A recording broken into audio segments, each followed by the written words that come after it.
As the Israel-Hamas war rapidly turns into a humanitarian crisis, voices across the globe continue to call for an immediate ceasefire in the region.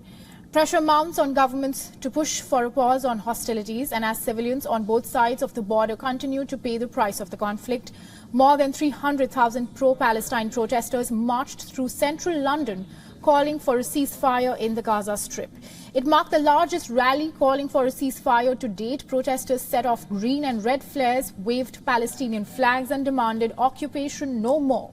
A group of Jewish pro-Palestine protesters also held placards reading "Not in our name." UK ministers had called for the cancellation of the march earlier.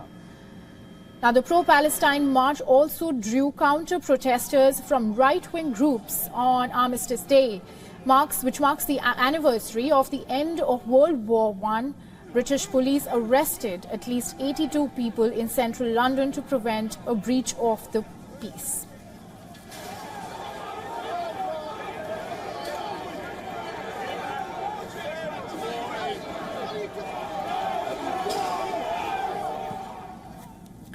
Now, pro-Palestine protesters marched in the Irish capital of Dublin demanding a ceasefire. The protest comes ahead of an Irish government vote next week on expelling the Israeli ambassador to Ireland. Protesters held banners that call for the ambassador's expulsion, and protests are also taking place in Tel Aviv demanding ceasefire. Demonstrators call for a solution between both sides to prevent further bloodshed.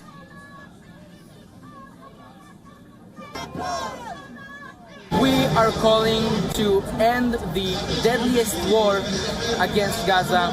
We condemn the killing of civilians, especially children, no matter if they're Israeli, if they're Palestinians.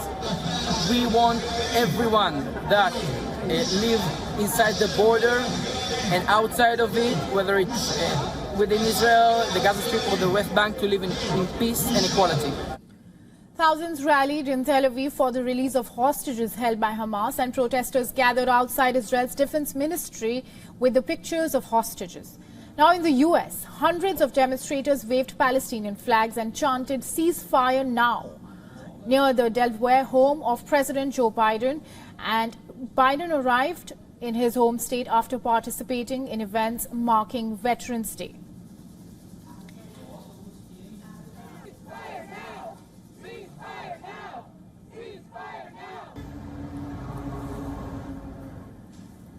More than 1,000 Argentinians gathered in Buenos Aires to show support for Palestine, and the protest had the support of members, human rights group, indigenous, civil and LGBTQ community.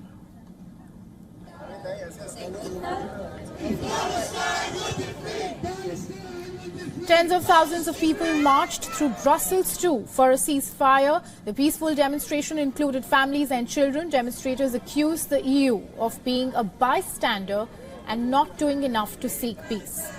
Police estimated the crowds at 21,000.